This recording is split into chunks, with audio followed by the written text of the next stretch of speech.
What's up? Hey, what's good? What's poppin'? I am Miss Berry. Welcome back to my channel. I appreciate you guys for sliding through and coming to kick it with me. Y'all, I know I've been missing the action. Y'all, happy holidays, Merry Christmas, and all of that. I know Christmas is past. It's been, a few days now. But I hope everybody enjoyed their holiday and spent it with their loved ones. But anywho, as you guys can see from the title, I came across this video. It's been on my list, so it's something that I've been wanting to react to. We're gonna see what they really talking about. This is the first time reaction. I don't think I've ever reacted to anything on Vox's channel, so this is most definitely new. But anyway, y'all, I'm done talking. Let's go ahead and get straight up into it.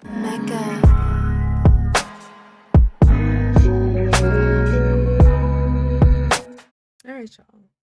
I didn't feel like doing my hair today, so it is what it is. The blue about to be gone soon. No more blue. Besides the point, y'all, let's play. Today's Republican Party opposes big government. It's culturally conservative. Its demographic support is strongest among white voters, and it usually dominates elections in the South. The party's 2016 presidential nominee has been heavily criticized for inciting racial tensions. But things weren't always this way. Over the past 160 years or so, the party has undergone a remarkable transformation from the party of Abraham Lincoln to the party of Donald Trump.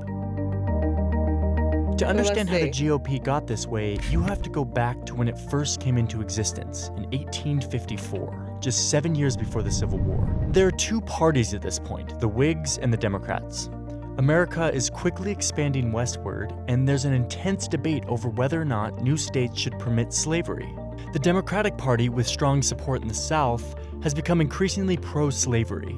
But the Whigs are divided on the issue. Their northern supporters are really afraid that the growing number of slave states would have too much political influence, which they feared could really hurt free white workers economically. So in 1854, the country is debating whether or not the territories of Kansas and Nebraska should allow slavery. The Whigs can't agree, and the party ends up collapsing. The former Whigs in the North form a new party that will fight against letting slavery expand any further.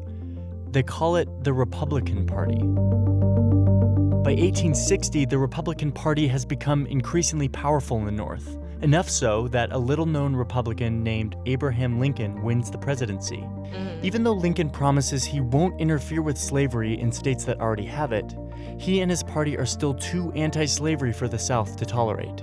So 11 southern states secede from the Union, forming the Confederate States of America. The northern states decide to fight to keep the Union together, and the Civil War ensues. The result is a northern victory and the abolition of slavery nationwide. After the war, Republicans begin fighting to ensure that recently freed slaves in the South have their rights. A year after Lincoln's assassination, the party passes the Civil Rights Act of 1866. They fight to make sure that black men have the same right to vote with new laws and constitutional amendments. But something had happened during the Civil War that began changing the young Republican Party. Government spending during the war made many northern businessmen really rich. Gradually, these wealthy financiers and industrialists start taking more and more of a leadership role in the Republican Party. They want to hold on to power, and they don't think that fighting for black rights in a mostly white country is the best way to do that. Meanwhile, the South is resisting these new racial reforms, often violently.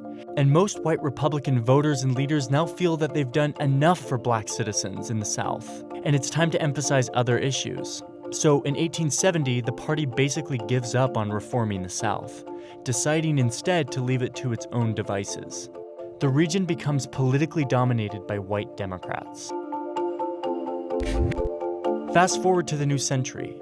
By the 1920s, the Republican Party has become essentially the party of big business. This works out quite well for them as the economy is booming, but not so well when the economy crashes in 1929 and the Great Depression begins. Franklin D. Roosevelt and other Democrats are swept into power and begin dramatically expanding the size and role of the federal government in an attempt to fight the Depression and better provide for Americans. Republicans oppose this rapid expansion, defining themselves as opposition to big government, an identity that the party still holds today. Going into the 50s and 60s, race and the South returned to the forefront of national politics, with the civil rights movement attempting to end segregation and ensure blacks truly have the right to vote. The civil rights debate isn't a purely partisan issue. It's more of a regional issue, with Northerners from both parties supporting it and Southerners from both parties opposing it. Then, in 1964, it's Democratic President Lyndon Johnson who signs the Civil Rights Act into law. And it's Republican presidential nominee Barry Goldwater who opposes it, arguing that it expands government power too much. A massive switch-up takes place. Black voters, some of whom had already been shifting from the Republican Party, convert almost entirely to their new advocates, the Democrats. The white voters in the South, who had been staunch Democrats. Oh my God, y'all. Oh, that explains so much. Let me tell you why that explains. I couldn't even... Let me actually go back just a little bit, so, I don't miss exactly, the next. But anyway, so this explains entirely because if you guys are familiar with my channel, you guys have been here from the start of my little political journey. Then you guys will know that I said that I automatically, related with the Democratic Party because, just by default, like growing up, that's just, okay, we always vote blue, you know what I'm saying? But I never really had too much of a in-depth understanding of exactly what it is. So, like I was just going with the blues. So like hearing them say, okay, so this is what was happening, this and this, so black voters, blah blah blah, woo, woo, woo, this and that. So it's like, I know I just did the absolute most, y'all, but my camera looked dusty. But anyway, I know I'm doing the absolute most, y'all, but anyway, it just, stuff started clicking for me when I heard that, if that makes sense. All right, let's keep going. Advocates, the Democrats. The white voters in the South, who had been staunch Democrats, start to really resent the big government interference here and in other matters like abortion rights and school prayer. Over the next 3 decades, whites in the South switch to the GOP, which makes the South an overwhelmingly Republican region. By the 1980s, the party begins to resemble the GOP we are familiar with today. Republicans elect Ronald Reagan, who promises to fight for business interests, lower taxes, and traditional family values. As the 21st century begins, America is going through a major demographic shift in the form of Hispanic immigration, both legal and illegal. Democrats and business elites tend to support reforming immigration laws so that the over 10 million unauthorized immigrants in the US would get legal status. On the Republican side, tough on immigration policies and rhetoric became popular. But this ends up costing the Republicans when, in 2012, Mitt Romney loses his bid for the presidency. He gets blown out among Hispanic voters. Exit polls showed that 71% of them voted for Barack Obama. So the Republican Party starts to look more like a party for white voters in an increasingly non-white country. Given these demographic trends, Republican leaders worry that if they keep losing Hispanic voters by that much, they'll lose their chances of ever winning the presidency. So in 2013, some key Republicans in the Senate, including the rising star Marco Rubio, collaborate with Democrats on an immigration reform bill that would give unauthorized immigrants a path to legal status. But there's a huge backlash from the Republican Party's predominantly white base, which views the bill as amnesty for immigrants who broke the rules. This exacerbates the GOP voters' mistrust in their own party leaders, a mistrust that has already been growing for some time. And that makes the political landscape of 2015 fertile ground for a figure like Donald Trump, an outsider businessman who wants to build a wall on the border of Mexico. Trump isn't a traditional conservative, but he appealed to the resentment and the mistrust of party leaders that Republican primary voters had, as well as the strong opposition to growing immigration trends.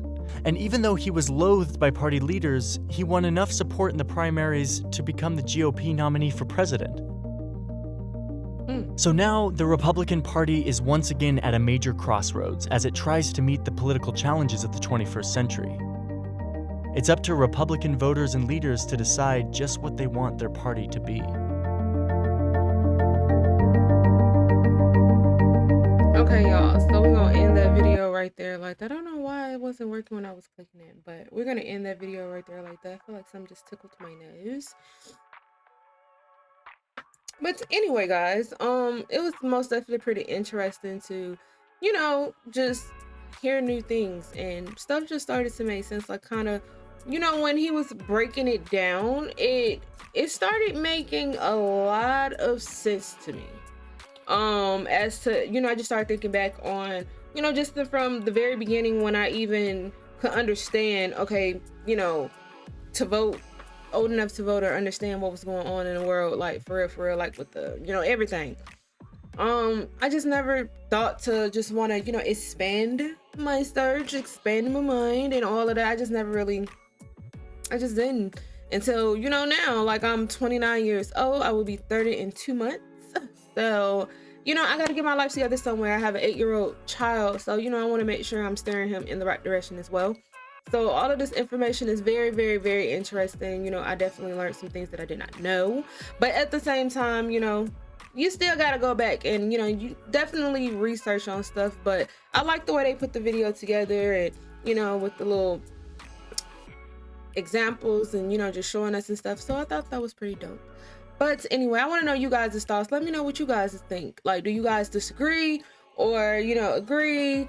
Like, let's talk about it. Like, let's chop it up and all of this. Like, I'm ready to talk, y'all. But anyway, comment down below. Let me know what you think. Also, shoot me some recommendations on what you guys will want to see on my channel.